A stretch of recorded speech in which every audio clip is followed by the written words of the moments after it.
Hey guys, Lord Naren White here, the Holy Ghost, the one true God. Back with you with the next video in my series reading Dracula by Bram Stoker. Without further ado, returning to Dracula as read by Lord Naren White. Who brought him home, I wonder, to have him here, murdered off the coast of Andres, and you conceded his body lay under? Why, I could name ye a dozen whose bones lie in the Greenland seas above, He pointed northwards. or where the currents may have drifted them. There be the steens around ye. Ye can, with your young eyes, read the small print of the lies from here. This Braithwaite Lowry, I knew his father, lost in the lively off Greenland in 20, or Andrew Woodhouse, down in the same seas in 1777, or John Paxton, drowned off Cape Farewell a year later, or old Rawlings, whose grandfather sailed with me, drowned in the Gulf of Finland in 50. Do ye think that all these men will have to make a rush to Whitby when the trumpet sounds? I have me antherems aboot it. I tell ye that when they got here they'd be jumblin' and jostlin' one another that way that you'd be like a fight up on the ice in the old days, when we'd be at one another from daylight to dark, and trying to tie up our cuts by the aurora borealis. This was evidently local peasantry, for the old man cackled over it, and his cronies joined in with gusto. But, I said, surely you are not quite correct, for you start on the assumption that all the poor people, or their spirits, will have to take their tombstones with them on the day of judgment. Do you think that will be really necessary? Well, what else be they tombstones for? Answer me that, miss. To please their relatives, I suppose. To please their relatives, you suppose. This he said with intense scorn. How will it please their relatives to know that lies is wrote over them, and that everybody in the place knows that they be lies? He pointed to a stone at our feet which had been laid down as a slab, on which the seat was rested close to the edge of the cliff. Read the lies on that rough stone, he said. The letters were upside down to me from where I sat, but Lucy was more opposite to them, so she leaned over and read. Sacred to the memory of George Cannon, who died in the hope of a glorious resurrection on July 29th, 1873, falling from the rocks at Kettleness. This tomb was erected by his sorrowing mother to her dearly beloved son. He was the only son of his mother, and she was a widow. Really, Mr. Sauls? I don't see anything very funny in that. She spoke her comment very gravely and somewhat severely. Ye don't see aught funny. Ha, ha!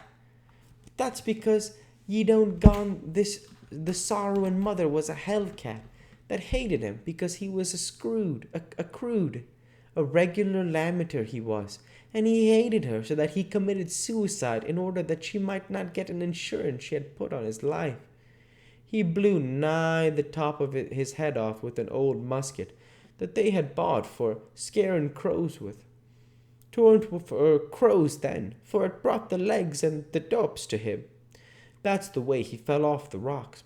And as to hopes of a glorious resurrection, I've often heard him say, Massel, that he'd hoped he'd go to hell, for his mother was so pious that she'd be sure to go to heaven, and he didn't want to addle where she was. Now isn't that steen at any rate? He hammered it with his stick as he spoke. A pack of lies. And won't it make Gabriel keckle when Geordie comes panting at the grease with the Tomstein balanced on his hump, and asks to be took as evidence? I did not know what to say, but Lucy turned the conversation as she said, rising up. Oh, why did you tell us of this? It is my favorite seat, and I cannot leave it. And now I find I must go on sitting over the grave of a suicide. that won't harm ye, my pretty, and it make and it make and it may make poor Geordie gladsome to have so trim a lass sitting on his lap. That won't hurt ye. Why, I've sat here off and on for nigh 20 years past, and it hasn't done me no harm. Don't ye fash about them as lies unto ye, or that doesn't lie there either? It'll be time for ye to be getting scart when ye see the tombstones all run away with, and the place as bare as a stubble field. There's the clock, and I must gang. My service to ye, ladies. And he hobbled off. Lucy and I sat a while, and it was all so beautiful before us that we took hands as we sat, and she told me all over again about Arthur and their coming marriage. That made me just a little heartsick, for I haven't heard from Jonathan for a whole month. The same day I came up here alone, for I am very sad. There was no letter for me. I hope there cannot be anything the matter with Jonathan. The clock has just struck 9. I see the lights scattered all over the town, sometimes in rows where the streets are, and sometimes singly. They run right up the Esk and die away in the curve of the valley. To my left, the view is cut off by a black line of roof of the old house next to the abbey. The sheep and lambs are bleating in the fields away behind me, and there is a clatter of donkeys' hooves up as the paved road below. The band on the pier is playing a harsh waltz in good time, and further along the quay there is a Salvation Army meeting in a back street. Neither of the bands hears the other, but up here I hear and see them both. I wonder where Jonathan is, and if he is thinking of me. I wish he were here. Dr. Seward's Diary, 5 June.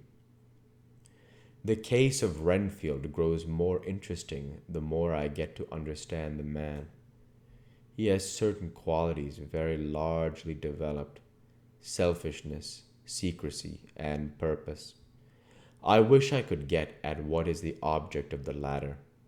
He seems to have some settled scheme of his own, but what it is I do not know. His redeeming quality is a love of animals, though, indeed, he has such curious turns in it that I sometimes imagine he is only abnormally cruel. His pets are of odd sorts. Just now his hobby is catching flies. He has at present such a quantity that I have had myself to expostulate. To my astonishment, he did not break out into a fury, as I expected, but took the matter in simple seriousness. He thought for a moment and then said, "May I have 3 days? I shall clear them away."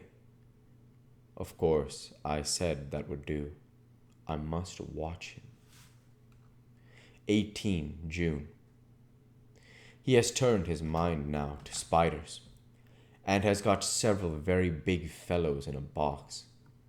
He keeps feeding them flies, and the number of the latter is becoming sensibly diminished, although he has used half his food in attracting more flies from outside to his room.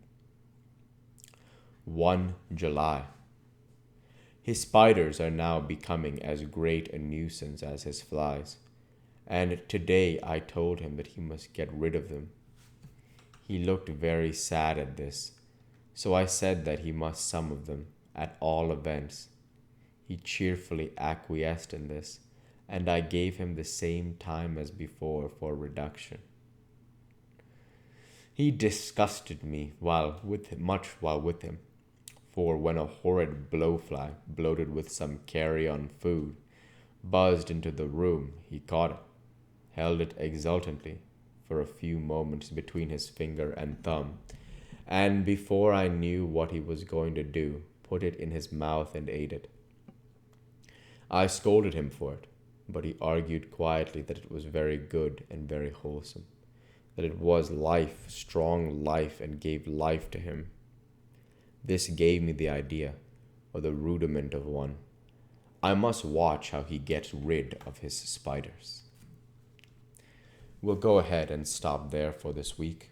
As usual, I want to say thank you for watching, and I hope you enjoyed. Please like, comment, and subscribe, as it greatly helps the channel. Light be with you all. Take care. And thanks again.